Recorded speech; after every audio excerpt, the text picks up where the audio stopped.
Welcome guys. Euclid division algorithm ये क्या है और ये किस प्रकार लेमा से रिलेट होता है, स्टेप बाय स्टेप एल्गोरिथम के बारे में विस्तार से जानेंगे। बहुत कुछ जानने को मिलेगा आपको इस वीडियो में, तो चलिए शुरू करते हैं।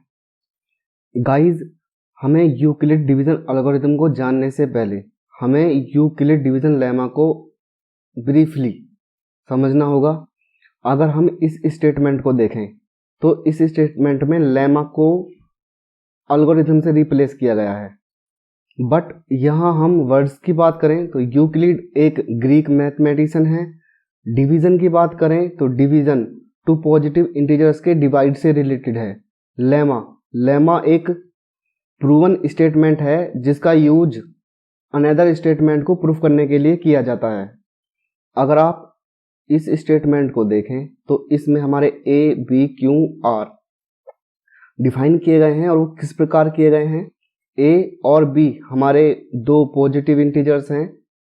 यहाँ पर ए इज ग्रेटर देन बी और इक्वल। अगर मैं ए को बी से डिवाइड करता हूं तो देखिए यहाँ पर मुझे क्यू मिलता है, ये क्यू टाइम्स इसको डिवाइड करता है और यहाँ मुझे आर रिमाइंडर गेट होता है, जहां क्यू हमारा किस प्रकार का नंबर है, होल नंबर है। आर किस प्रकार का नंबर है, होल नंबर है। अगर ए को मैं यहां गेट करना चाहूं तो मैं लिखूंगा a is equal to b divisor q quotient plus r. और यहां आर हमारा किस प्रकार का है, आर हमारा लेस देन बी है और 0 से ग्रेटर है और इसके इक्वल है। गाइज, आपको याद रखना है कि रिमाइंडर ऑलवेज डिवाइजर से लेस देन होगा। यही स्टेटमेंट हमारा क्या कहलाता है, यूक्लिड डिवीजन लेमा। अब बात एल्गोरिथम की आती है तो सबसे पहले हम इसकी डेफिनेशन देखेंगे। गाइज, ये एल्गोरिथम की डेफिनेशन है और ये क्या कहती है कि वेल डिफाइंड स्टेप्स और उसकी सीरीज है ना, जिसका प्रयोग या प्रोसीजर हमें किसी प्रॉब्लम को सॉल्व करने के लिए करते हैं, तो यही प्रोसीजर हमारा एल्गोरिथम कहलाता है। आइए इसे एग्जाम्पल के माध्यम से समझने का प्रयास करते हैं।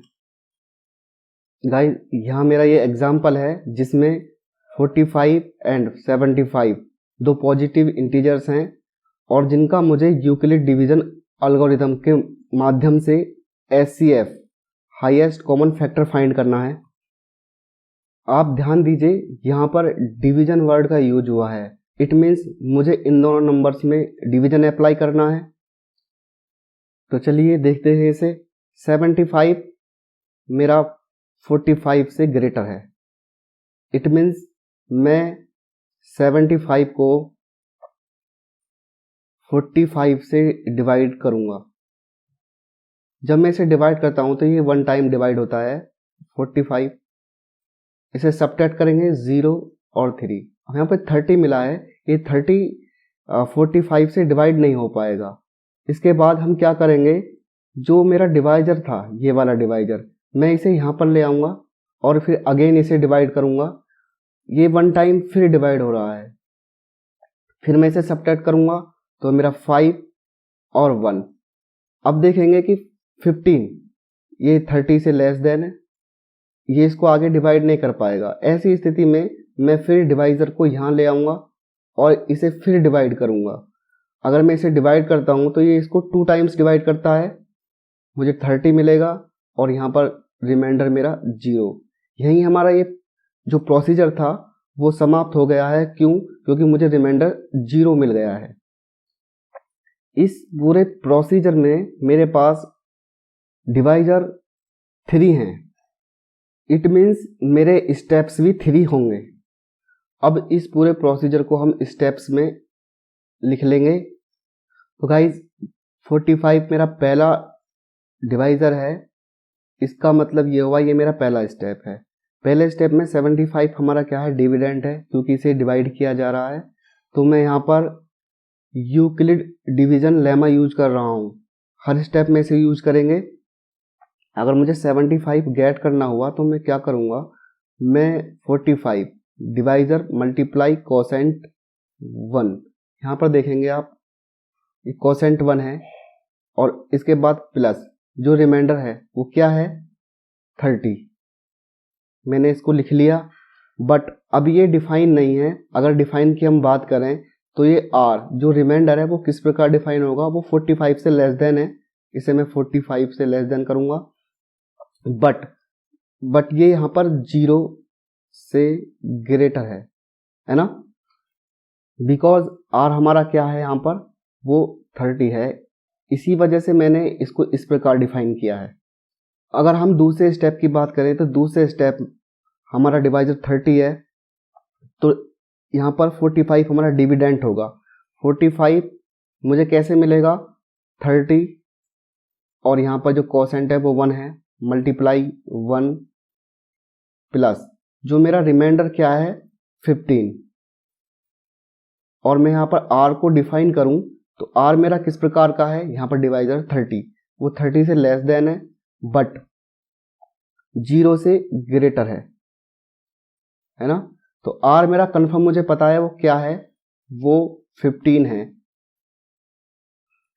हमारा तीसरा डिवाइजर 15 है, तो इसलिए थर्ड स्टेप होगा, यहाँ पर डिविडेंट हमारा 30 है, 30 इज इक्वल टू 15 मल्टीप्लाई यहाँ पर कोसेंट 2 प्लस रिमाइंडर 0।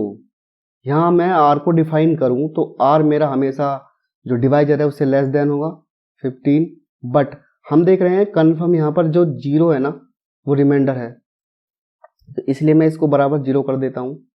तो कन्फर्म हमारा आर बराबर 0 है।